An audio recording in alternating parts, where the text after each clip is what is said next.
The row continues over education infrastructure and our crumbling schools as the Tories are blaming the former Labour government, the Labour Party are blaming the current Tory government, and in this video I'm going to be explaining what the civil servants and our Secretary of State are spending £34 million of your money. Oh, vanity projects.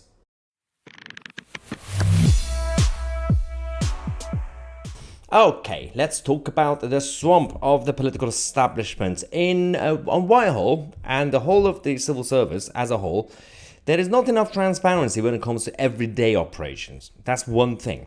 So if you combine idiotic politicians and civil servants together, there's a bit of a mess. It's like an omelette of chaos. So, we've got Gillian Keegan, the Education Secretary, who's been under fire for the past couple of days over the news that a lot of the schools that we have in the country, the infrastructure is not great and they're all falling apart. Everyone's talking about that. The Tories are blaming the former Labour government. The Labour government are saying you've had, 13 years in government to do something about it. We already had a programme, you cancelled it. And you've got the Ramonas blaming Brexit, you've got the Liberals blaming Trump, and you've got Jeremy Corbyn blaming Israel, and everything's happening there. So I can be objective. Yes, the Tories have been in power 13 years. They could have done something about it properly. They didn't. There's also a third group at fault. The people in charge of the schools and local authorities who didn't do anything about it. They didn't respond to the surveys.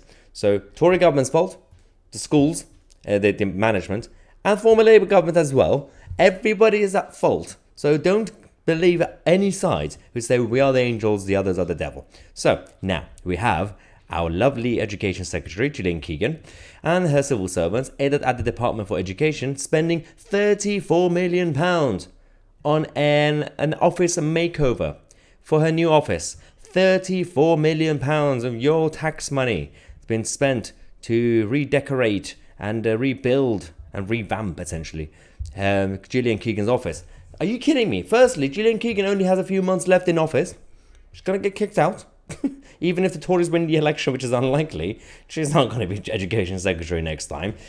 And now you're telling me that this is good for the future. I mean, I know on a national level it's not that much money, like in terms of if you distribute it around all the schools, but it is. It still is. And it's the principle that matters. Are you kidding me with this? In the middle of all this chaos, you guys are going around revamping the Westminster offices. That's one issue. Then you've got the Wilmont Dixon interior designers. These are the guys who did the revamp and the redecoration, right? They basically came and defended it, saying, well, there was a focus on sensory, cognitive, physical or developmental needs, along with improved lighting and a muted color palette. Oh dear. Why? Is this a priority right now? I mean, when you have an excess budget, we still have to use public money, taxpayers' money, on things that are priority for the people first. And then you can absolutely make things better as well for the government. You have to make sure that the government ministers, our Prime Minister, also having a essentially comfortable environment to work at and everything else. Anyway, I'm not really against luxury, but you're using people's money and there are other priorities you can spend it on. When you fix everything, it's the same problem we have with international aid and foreign aid. It's like if the country itself is sorted out and people have been taken care of, and you have prosperity, then you can choose to be generous with other countries.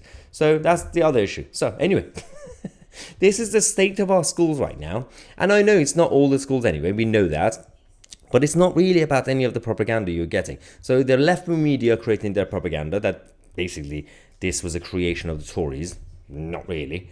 The Tories are basically saying, hey, it's only a couple of schools and I'm blaming Gordon Brown.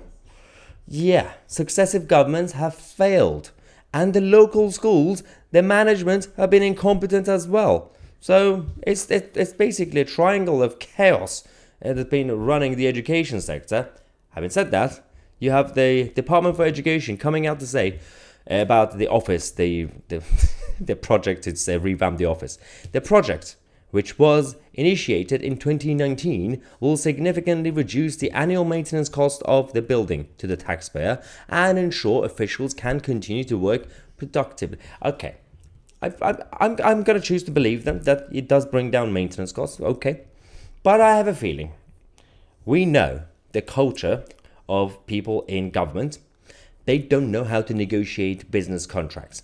So every single time a private contractor has a meeting with someone in government, whether it's on a private contract in health or Ministry of Defense, the weapon manufacturers, or big pharma, anything, or in education, I have a feeling that every single time the government get basically effed up because the private contractors know how to negotiate, the government bureaucrats don't know how to negotiate, and £34 million sounds quite high for what it is.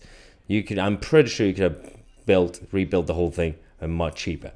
But again, the fundamentals matter. Gillian Keegan's also been on the fire recently, obviously, the last couple of days. You must have already seen this, the clip of the hot mic moment. I'm going to show you the few seconds of that, not because of the actual moment, because you must have seen it already by now, in case you haven't watched this. I'm going to show you the reaction from Sky News, because it's fascinating. First, let's go to Gillian Keegan. Does anyone ever say, you know what, you've done a good job because everyone else has sat on their and done nothing? No signs of that, no?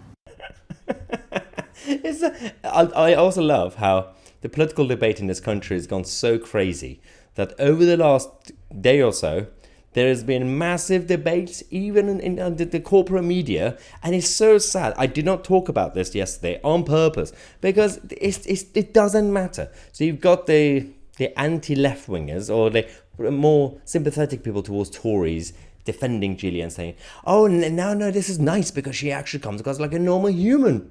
She's saying what we think."